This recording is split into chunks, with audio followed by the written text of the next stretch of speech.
Moto ahaya SOMPA 106.5 FM Accra Ghana de Shimaima yamamunyina ha ebranson se de SOMPA kase bono sommo ewie na kase boy fre SOMPA yatena ye kase wo dome Watermelon Street a ye ben Rising Sun School no enam ye headquarters wo Kumase eno ye SOMPA 93.1 FM Adam Fopo Radio nso wo Paris France Doma FM Doma Hinkro ye 100.7 Enkranza SOMPA menso nom ye 90.7 Tachiman SOMPA ye 106.1 Sunyana SOMPA ye 98.9 Takwa SOMPA ye 101.1 ewo takwa womunso asomu enwechi Kingdom ewo Mankesim 106.1 FM Kanesh Urban Radio ewo Kaneshi Market Decoder Suburbia Radio no eye SOMPA FM ye Facebook page no eye SOMPA 106.5 FM Accra wo like page no share na woni yakonakra na ye YouTube no so eye SOMPA FM live ye website eye www.sompaonline.com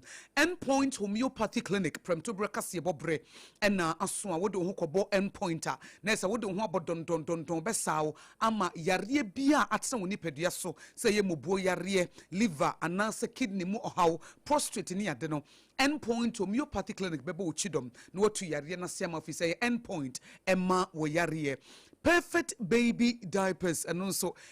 inferior diaper emoba say wunya perfect baby diapers are perfect hygienic limited edia bedwaswa nature say with the perfect baby diaper papa bi na wodi aba ba no betimi aboa ama bamba ho nsam so agina Ghana Investment Promotion Center for say nyame ya domo na wotwe mu wo moni accident den ewo sunyane ne mpotemo ebrepam no ye bechichi mu akire wo na wonso wo business na wo ye no etimi akoyie Hajia special local foods eduane papa fie eduane papa no wanya kotenten kasa natural mineral water eno so ya bodu nso a se wonya biduma na chese woni peduane wanye na boro ensem wo ye de summo awie de de makotene no ebini na wotwe awie ye tuotutuo bi ekoso ya wo mo kyerese illegal chainsaw operators bi ne koto hye nipa bi so ewo abesiwa forester emu nsem awie ye de bremu akwanhia esiye enam so ema sojani baako ene STC driver ni wan mu prepare mu adin a enkinkansu ayasabia ne yede wan mu kopre mu no empanifo de krata ba etwensim bi mu dien NSC na Lower Circuit Court ekwasit na panyine bia wone ne ba ada eho asem no yede beba I see you for ene wo mate wo ho agumontene so ye kire wo so wo mate se aban pese woton valco enya ade a won bepene amasa nhyehyɛ no atimi akoso Ghana Education Service company for Obama ne yesa wo mu di bibi eba eno no ebeboa ama discipline ewo SHS yahodo mu no atumi agina yie Onsoafo abedi eche wo hye ngomasua so ahensam ene esum dwumadie wa kire na dwene ede afa Ghana adan a eho akwa atwe do Ghana any India abino womo atena sedie ni suade hunu bi esi womo ani so se womo hwe anim se adwadie kwanso no wom betimi anya be $6 billion bi asa deal no ebetimi aboa mo man ni sikasem totoye akonkan good bodo kire mu se wanam aginkofo bi license free wanam sam ayehemfo a Onsoafo abedi ekire a wono nso so wo hye na edom kese wo mahye bedwam wo ye omoba no dani abedi ekire wakasa kire mu se Dr. Case Latofo sense mo de betu dwa no ene da so wom Asante mantemu atena ye hye homasua ensem so womo ede Ashanti Music Festival no ehye so ema suapo ahodo no womo adesuafo wei eye de etoso mienu a sede adwumadie ne koye ne yesomfa so a ede aba no eno nso awie wo bete wo kase bonimu Mikuro mudu nkwafo won musu wo so wo kwan ya no ekopie mu ewa yamfre afa mankranso no ekwan na pratent apansam emfinhia pini empanifo mfi wo no Sansemi nso ena Bechem College of Education wo mo dikrata ba bonten se esese ba bia nkwada ne da ne yetrem na ho asam ne de beba awie wei ni ahodo bi ye de obekwa amano ne US mino emu abeto odwase ukọ Washington a basa yobi asi wabra na food festival bi ekoso manipa miensa ahwere wo monko afoforo bi nso aprepra ni nyina ene ensam a aka ena awie yi yede esom seprem to breakfast yebo ewo SOMPA 106.5 FM Accra midin ede adwoa asare awie yi mene ABENA BADU ADWOA Kofi anafe manager die nyame ehira no AKOSUA AGO abowaje wobetimi so afrem AKOSUA nhira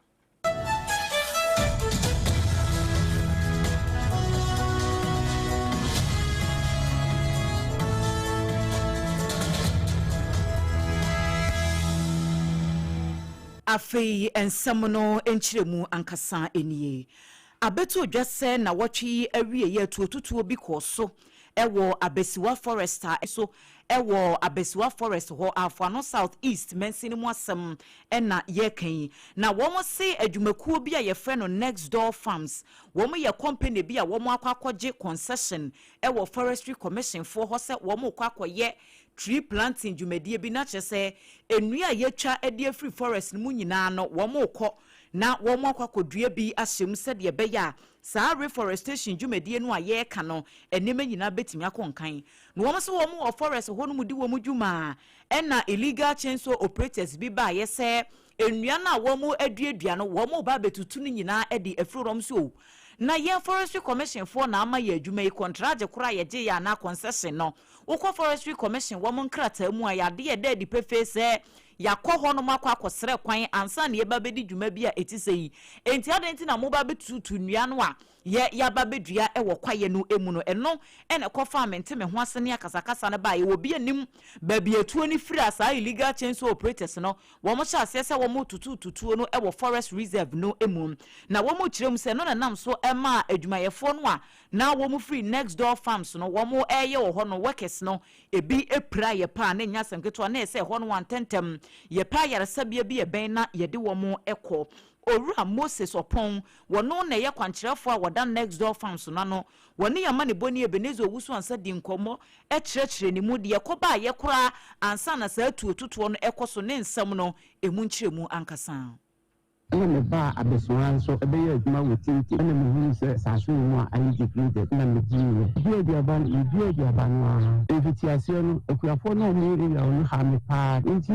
tikia se biara ni tikia o mu twa ebi a ye be san ina ya enyi nti nansen ene tese se boys ni mu ye adwuma pa nti na no nkura no so mo kɔ akɔ hwe ni o mu dwuye boys bi ni don mane no ma wo ma se bi ni bi apa egu ya woni diniya ama no comfort wo no eso mo di o mo do man kiti ba ko so o mi nyan ni chere ba ko aka no mo ni nsa o mi no e wa o ti se tu ya na chile gumochi na so na che se bi ko hwiri bi ko e de ni ti na to aso pa ko bi a che no e mo ni bi ni ka e ba e pa hospital nti ifu wo no e ko report na police na police for so abo mo de e so ni Nekosi kwampa me yesa yesu omu kususisi a omu twetwa ho report e no Owura Moses Opon yɛte ne nkan wɔno na yɛ kwankyerɛfo a wɔda next door farms na no wɔn adwumakuo na kɔ abesiwa forest wɔsɛ wɔn kɔ akɔdua nnua a illegal chainsaw operators ne bɛtutututu wɔ hɔ ɛma adwumayɛfo ne bi eprɛprɛ yamane boni Ebenezer Owusu ansa ɛna de wei ɛbaaye Abusiara hosemu ani egusu a yegina na hya no so se yɛda mu live ɛwɔ Facebook no so ɛyɛ SOMPA 106.5 FM Accra yɛsrɛ oni die mu no wɔhyɛ hɔ no mo like page no wɔhyɛ no obi anya bi wadwenkyerɛ bi no no ama na fa kaseɛ no ho na wo de ato hɔ no brebe mu ani abɔkyiri ɛde asom wɔ ensam foforo mu ɛwɔ arahosem mu no na wɔtwe ɛba wieyɛ no akwanhyia bi asi ɛwɔ Santimanta mu enkinkansu ene daso enkwantempon no eso akakra bi ema wadu nkinkansu no na empanifo kyerɛ mu sɛ ɛyɛ STC baasi bia na eno no ekura apasi nyafo a eno no sɛdeɛ na ɛteɛ no sɛ wohwɛ mu a empanifo ɛde military foɔ ɛyɛ asogyafoɔ efiri ha akɔboa bɔkɔ de ɛkɔso no nti na a military foɔ nso ɛde wan mo baase nam kwan ne so makasi a ekosi ani ɔno mu kyerɛ mu sɛ ɛyɛ STC ɔhyenkani no oprapra na emu ɛdene afei asogyafoɔ no ɛbaako nso eprai a animanimu no anu a akwanhyia no esi ye no amanfoɔ etimi bɔprin wɔ ho agya ɛboa kakra ɛma wɔn de wɔn mienu ekopie mu ɛwɔ nkinkansu ɛyɛ government hospital hɔ na opania wɔn medical superintendent Dr. Samuel Freeman wɔne nsɛmtwerɛfoɔ ɛkasai ɛwɔ abro ne nsɛmtwerɛni ba wabɛidu ɛkasai no kyerɛ mu sɛ wɔn de wɔn ba yɛ no wɔn yɛ die wɔn betimi bia ɛwɔ nkinkansu aban yɛ asabea hɔ ɛnso na die ayɛ ne die na wɔse wɔn bɔ akyire ɛbɛpie mu ɛwɔ Konfoano teaching hospital sɛsɛ amino kasɛ hɔ ɛna wɔn transfer wɔn akɔ a yegu so ahyɛ ama wɔn ho atɔ wɔn Dr. Freeman ane ba wabɛidu atwetwe nkɔmɔ yi say Andana Pabe level Nyan Crase, Asudafua, or Mukobo Bain or Boku, or northern side of Ghana, no Mama Kuishia, or King Kenso, Kunitio, na the ban is some say SEC bus, and also air cork mass in a Kunyan Kuishian. Na only Nipa Muni in a bar, King Kenso, what was by na SEC ISB 7 9 open all the different open fracture ana mujamini yi pa na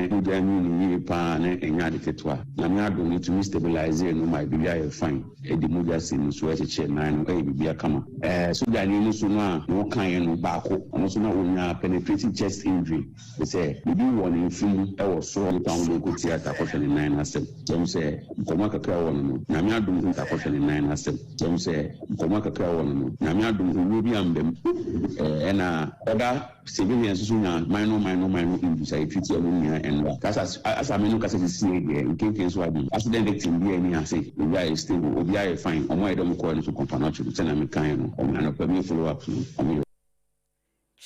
Pon aya dear person sir uhreso janino bi aya doctor chire mu se adia ne wo no said the doctor for any wechire baby ne bo ekwa baby aye se na koma no ehye no eho na wonya sa engineer Dr. Samuel Freeman medical superintendent e won Kinkensu government hospital ho na wodi ne juma a won ba obedu kasa ye eno achi no de ne nani sem ya no wote STC bus ni mu bia wo hu de si pose enso sisi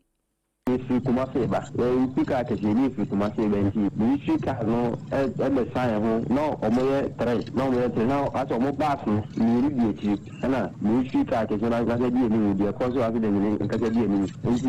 e di ni na e ba no na omoye like ko no be ku yo sign ho be so ko ni ni na nti oni ni omo ni na sign ho pe ni na sign ho e ko nti omo ko na nche ye du pe fu na ni hu je o man class wo ho no na make sure ze ka ke efa you know efa kamita no efa katakile si zo za ka ke na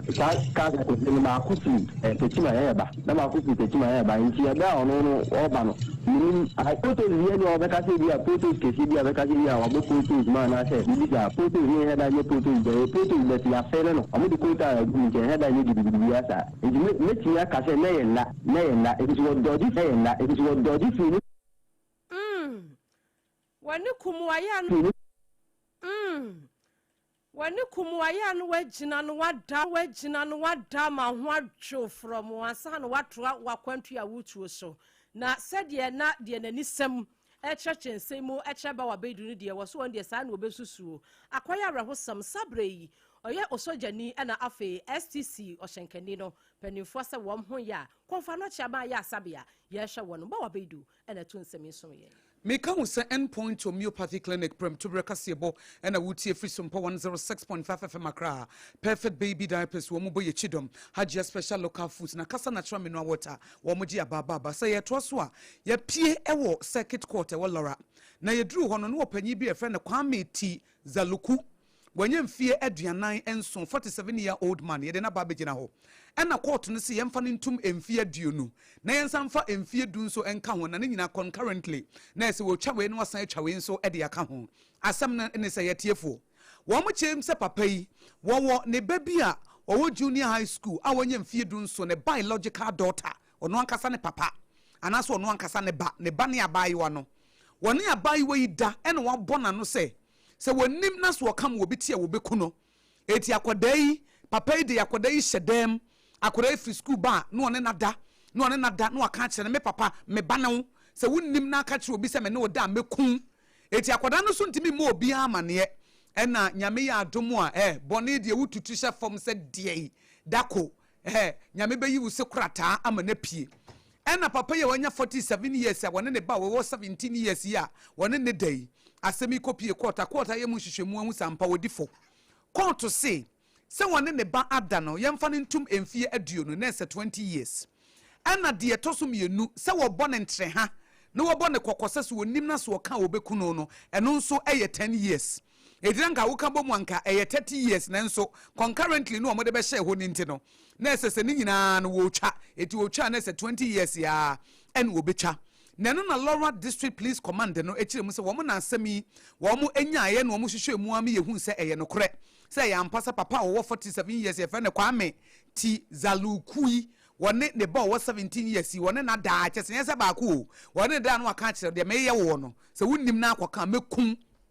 de meye wo no wo ba obi amane a mekun enti his Anna Stanley Ejay what na adwam no so wo ye nipa bone for pa eti evidence na ba yina na ada e na wo san bone ntra ha se wo beku no eti se de enkaye 30 years de na nso na se de enkaye 30 years de na nso na se wo da mu prekope afa ne nyina enti de se mfie aduo no womo bo Upper West Regional Police Command na ba so say investigators no woma ya de fisa asem ne bai no woma ntena womo to so woma hwehwe mu akwakosi ase ama baabi esase ye de to ne de ato asabrei entimi enfranta abayiwa ya na ne papa ne da na woka kye ne se woka wobeku no se ye de papa na kwato prison eti akwada no obenya kwan no abɔ ne bra na mom woma hye social welfare for so mo ne akwada ne ntena se no omuntu ne fo no omo cheche counseling no se de be ya na dwene na se mu akyea we ye trauma mu trauma biological fathers say obo ho ban ya wasan ne wada wasan ka se obekun wo na wo mo hyehya na adwene fi se de SOMPA rhapsody ye hyehya adwene no wo mo hyehya na adwene ma no na wan hwe na akofa ne tim na de wo haw ene abenidi aba we ni nsem wo mpanifo de atodwa ama ene abenidi aba we ni nsem wo mpanifo de atodwa ama SOMPA kasiebo ye de asomo awie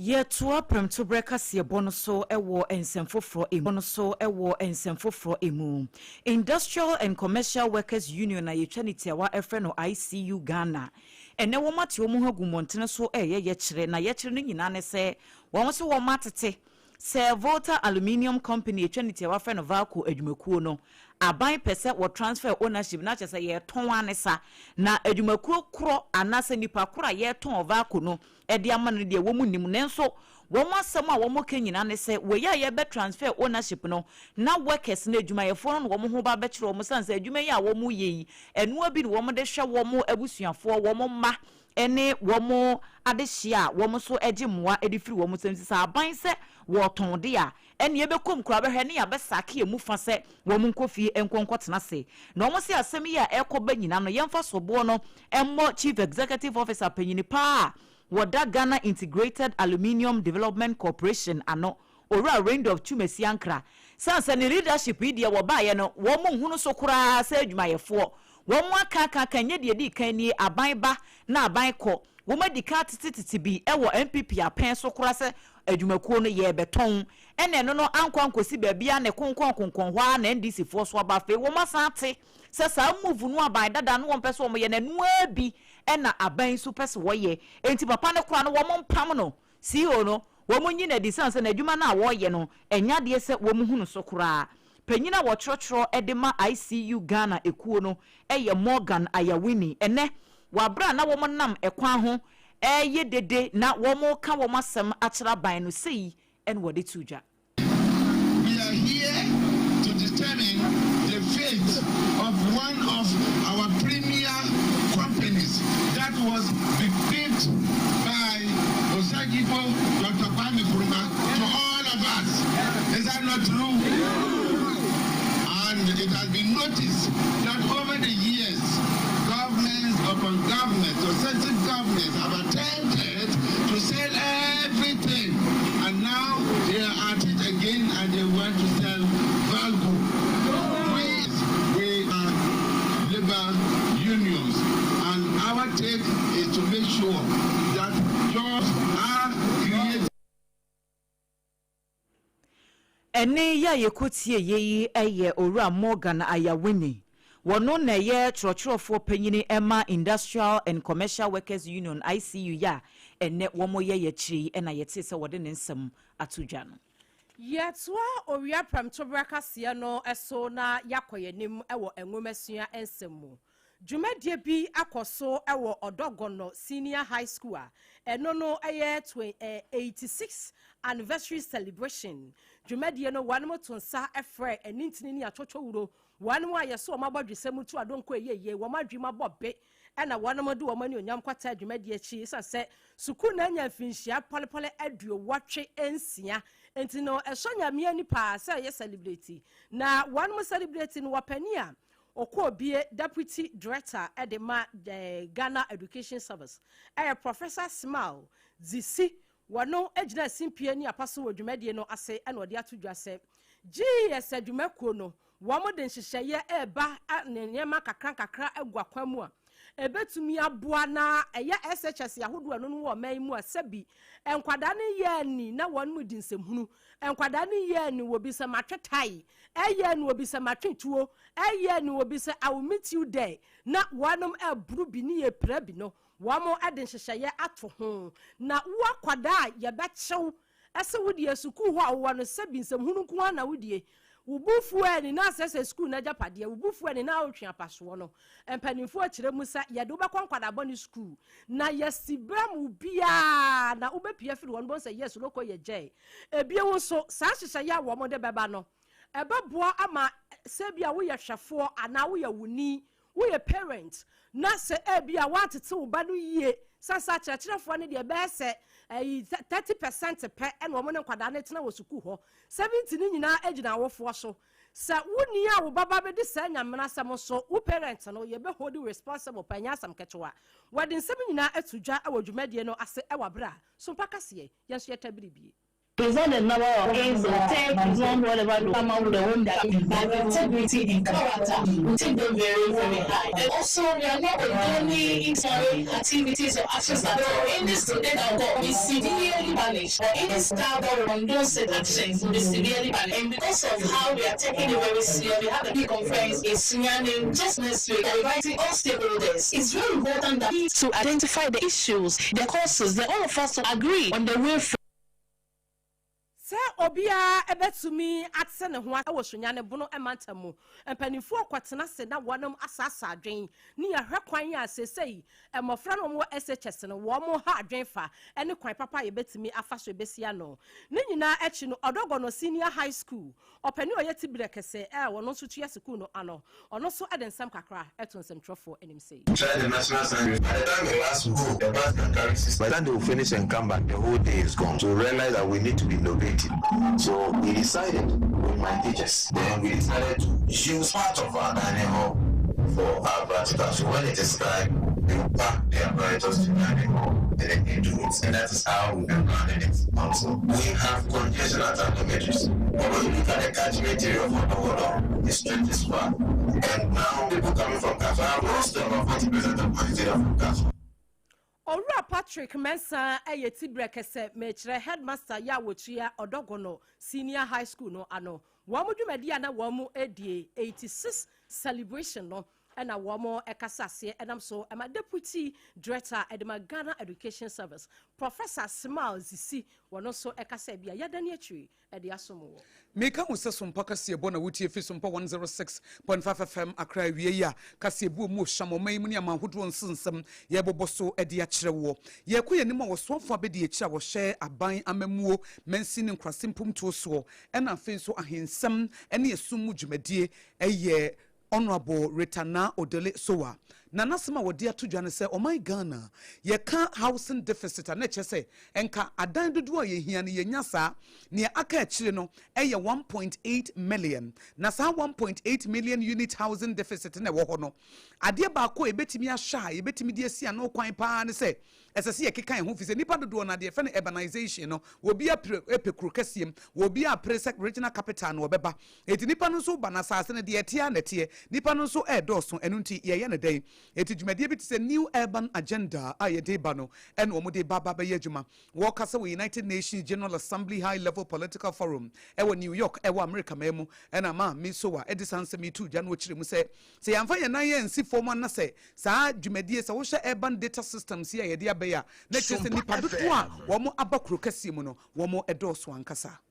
Ghana has made steady progress through strong national leadership, decentralized governance, and evidence-based planning led by the National Development Planning Commission and the Ministry of Local Government, Chieftaincy and Religious Affairs. Multidimensional poverty declined from 24.9% in 2024 to 21.9% in 2025. However, progress has not kept pace with rapid urbanization. Housing remains our most pressing challenge. Ghana faces a housing deficit of more than 1.8 million units, while up to 37% of urban population lives in informal settlements. Ghana is focused on 4 priority actions to accelerate delivery of the new urban agenda. Waswafo abedi eche awono ena ehye mensi ni nkrasi mpumto so ne ahensem ene ahemfomu nsensem maame retana so wa wono ena ekasa ye SOMPA kasebo yetintim ede asomo ene awie Yetua kasiyebo no so ewo ensemfofro emu Executive Director ya woda Institute for Economic Research and Public Policy Professor Isaac Buadine kasei waboga na ban na baso se nano ya o main photo samfo yera Dr. Kasela to force nko gina mrahye bedwafie na wokan kan akomasika no afena pa mu de ene hyehya hodo aban no di gu akwam se de be yo man ni sikasem ebetimi akonkan no ade ba ko a Dr. Editu dwa ene se eto ahodo bebre wo honom a eye nuisance tax a aban no eyiyi ade afiri ho ebiti se E11 ni niam bi etete sa eno na Professor Buadi kire mu se sanhyehyɛ no ne saa anamo no aban dan tu ni de ne kwaso ano no eyade ebetimi aboa na Ghana fo a wo mu komu bu ni titru pa ene wo mu mankasa eye wo mu businesses wo man mu no eno no betimi aboa ma wo mu koman ha wo mu kakra na mo na aban no eyi saa eto no afiri honom no na wo pe kwan foforo bi nso so a wo betimi enye sika wo de bebo man ne ho brasan se wuyi eto bi firi honom a saa revenue anase sika na eba ewo man ne fotuo mu no eyade se efiri ho enti se efiri ho de na kyese de na saa sika no eye no eho ba beda mpan esesa wo pe bibi a wo de ba beye nsia na emu a eno nso betimi aye saa adwuma no na nuisance tax no eye pepepe enti se aban ne ye efiri ho de esesa wo dwene saa hyehye we ya wo de tu dwa no so enu achi wo kan GDP ho nsensem eno so se de ho hyehye si fate de aban ne kokenkan ye nyina ene se de Ghana fo bete ase no Professor Edison Semi etudwa. Look at debt to GDP ratio. Amount divided 1 by 2, 0.5. I just say a sodium is not sodium as one. Also, Chichima, ya buy ya mine say 2016, 2026. Ya ma a sodium, ya buy ya rebase economy into more buy for 1.4 trillion, about 1.5. 2 divided by 1 say a sono ati about 4. A so type of non chess on Jessica and you borrowing. Oh, yeah, but I see there now a pigeon and among Siscanic. Inflation can was because all the gains are buying and the market inflation at 3.2 about 5.4 asadane afija exchange rate above say 10 and then the opposite and I'm 12 into signing wine more gains essentially most of the things were artificially managed now take a 10 back.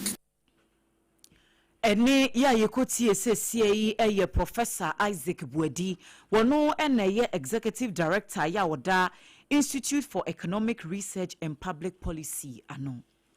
Ye free one mu akache ni yako God board one mo so akache na wamo de krata tenten aba wo pani kase ya wono wochia God board dwumadie no ano ayura sami jemfi wane ne panimfo na ekase yi na said ya one mu kyerese no wamo kyerɛ mu se buying company mienu bi a wamo atuto godu ewo man mu asabi god board mra no a wamo edebo man ho bra na ase dwumadie no eho ebra no wamo abuso enti ni age wamo license afri wonsam enipa mienu anase companies yi emienu edin ene Dominic Bonsu Ventures and afe Macwood Ray 24 Enterprise good board kyerɛ sɛ yage wamo license afri wonsam na se one mu hwemu no emra eno no ebo god board no ho ban at 2025 at 11:40 no eniema anasen hyehyɛ wase one mu dis one wo mu hwehwemu no wo mu ni so ba ko sempo enti ehu hia ese ye kutiri one license no efri wonsam ye ene ya mene wo kasa with immediate effect wanam agi wo mo ekrata efri wonsam ni nyina enkanfo Accra High Court to se wo ho and a god board do edi petition and as on be file application say one more share directors mienu a one da sa companies ya mabodin one more share one actually one esan say one ni god board emra no one eni ni ye kura nti wase one ba na one ebe yinsama no e wo court ho na one share mu ano omunya director wono wada de ye fra no Macwood Ray 24 Enterprise no esa so ni mu ama ya reminding imprempren ya ye ne woka say na mom akaba ko a eno ne de Dominic Bonsu Ventures no wanu mu kirem so owura don de watupia fagan ye hwehwe na ye hu no enti no wo mo sre Accra High Court to say when issue bench warrants and manimu ya na yemfa hwehwe si director ya wono oda Dominic Bonsu Ventures ano ya gold hudwa na wo mo edie esa se ya yakutire one license free one mo sem no eni kwan se wo mo eton gold wo mo ye bibia fa gold ho wo mayim wo mo ka kire adehia wo mo nso di gold hudwa wo mayim a wo mo kita tumi krata se gold board se wo mo wan hwehwe ye oton entini se enayi se what se yaje Macwood Ray 24 Enterprise license free in some afei Dominic Bonsu Ventures license free in some na hu hia ese wo mo ton gold wo mo di gold hu dwa wo mayim na se woni wo mo ekodi kaso bomu a woni no wo so emra no echew na emra no so ebechew no aye Gold Board Act 2025 no at 11:40 wo mbegina samra no so e de achew efiri na ekọ until further notice no emu obia ne wo mo sa nipa mienu ya na se companies mienu enkodi nsa woso bia esanse yaje wo mo krata afiri won sam Gold Board kwaso abamane se emra no a wo mo didi eye adwuma e wo Gold Board no wo mo pese emra no wo mo kura mu bankyere said ye be ya adwuma di a wonom edi e wo mayim no bibia ebetumi akoso afiri akache ekosi se ye bete wonom nka ese side lines sama wo mo no emu obia ne wo mo nidwa ebio ye to akase bonus wa meka wo SOMPA 106.5 FM Accra ena utie omayim ne amahodo so nsema endpoint homeopathic clinic and then watching perfect baby diapers, Kasa natural mineral water, Haja special local food, Ebu Yechidom ye de sumamo. Na what ye chemuno and a doctor case la to forsen. I will just for Jessica 7 to 2 years to come Rashem. Now what the 2026 media budget review, Fin Fia Kong Mabo, Echo 2 yenim. Oh yeah, watchana Jenny, Ghana Fonso Chawamodi, if you say kind opinions, no, it is a nosis will be our dear a curanim, na ebonanim pampe. Nanona deputy majority leader, honorable Rekit Hagen, Edia to just say, Dr. Kesela to Forsen, why are dear? Now, one more moon, modern bar, war boss at the economic recovery. Next, or minus Kasima na at 2 penny ye Kenya, na yad dear, who in Kenya be abano. Woman, and Wangapa. Say, we share 2025 eba. Na Mahamas administration, His Excellency John Dramani Mahama. Ne Monday bar, war bonny, Jumapani, Jumasuma, war ya nature Ghana, Yakuya Nimuankasa. Eti Eden, because I need who suni a bottom as a tokro demoni ade, was a baby. So we share Dr. Kesela to Forsen. Jumadi, why ye be pa inti abasobo and the sefatano. So you don't just increase your revenue and think that once you increase your revenue, you can spend on reckless things as happened in the past. When we built cathedrals or not built cathedrals, we never built it, but we dug a hole for it. We did all those things that if we make money, then it doesn't matter whether we are building a cathedral. What we are spending money on are the critical areas of the economy. Whether others see it or not is another thing. But eventually, the people who live in the economy, what they will feel in the end is what will answer all the critics. But we cannot continue. Those who don't see the expenditure are those who are used to the way we used to spend. And they are not seeing that anymore. They think that we are not spending. Eni ayeti ye deputy majority leader na said dom kasia e wo mrahye bedwemba no dani abedi etire honorable Kwaku Rekit Hagen won ne kasa ya SOMPA kase bonso abiama wo awie Yedi kasiyebono eko Asante Mantam no mu biom na Ashanti Regional Education Directorate no na kyese humasua tena ye no wo mo aye nhyehyɛ bi sɛ oba Asante Mantam won pese senior high school se wo ho no ye akono ema amanfo dodo no anso de wo mo ma eba ho na afen nso etimi eboa mankoda no wo mo school no nso no wo mo ba wo mani gie enti wo ma hunu sɛ student no dodo no a wo mo ewo talent ebi so mic mu pass wo mo to nwom ankoda no jai wo hu bedwiriw ebinom nso ewo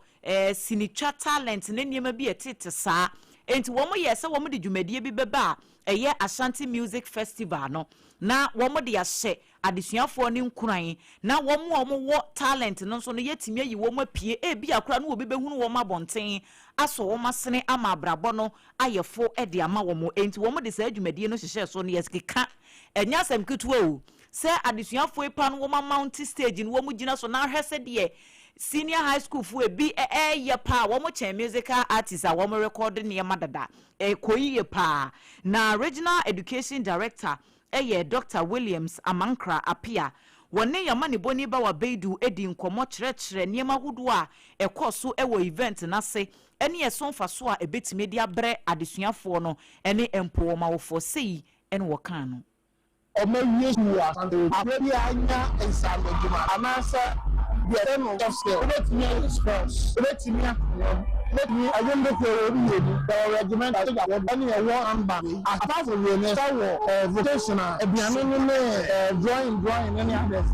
and so we are and so ba be na de tie bi say person abedi obewie we be see to on obenya ensameduma what it's a third year the Brabant said after first edition I didn't say teachers are doing our Santiago music I said yeah they say I told that teachers say music teachers part of one you know and drama excellence. Ene ya yekotie ye aye Dr. William Samankra Apia wono ena okwa santemantemu a woye panyi kwankyerefo a woda ehumasua atan ye no ano yamani boni ba wa beidu ene de nkrato yi ebae adehia wonom ewodu nkwa no fe miami kurom wo musu afe mankranso nso esu enya asem kuma akra sanse ududu nkwa no fe eno no wonfinfini emantemu upper denchira east hodom ekwan a etimi efemu akwafa denchira yamfre upper denchira west ewurawura mu a timi kwuram ekwesi mankranso asante mantamu no ekwan ne nya emfinhia pini o enya asem kuma udu hodom a manholes upon manholes ana age kwan no afa ansuo tabu yi awiabo na mfuturo ba mfuturo ne timi fele manhole no wudu hwan mu ana aka na tomfo wobeka se ebia wanya panu bi a atonsuom ana ja umiam eyemfuturo nko a ana afele manhole no se sempanimfo se ensu ata wane mu ama wo mo eje wo abroso wo mo ji wei wane mo ka kire ahye ya wane mo so ya kwan ne ya kwantempon so se sa kwan no eduru se e wo sempanimfo aye afi bia ye beto aba bia behu ansa na dwo na wane mo de eye awiabu bi no mo de nam sa kwan no so sa hwan ye to wie ya hrabasa ubu kwato afidie ba akokora wa kwan no so wo ma ye sa besi sabre ya wane mo gusu eye sese na shankafo ni kire mu se eye ni na wo mo exhaust pipe na asai eye ni na wo yabu eye ni na wo yabu wo mo srampanimfo ada ene die mu ye nhya sa kwan no ni ye nyama wo mo ne ba wa beidu ekasai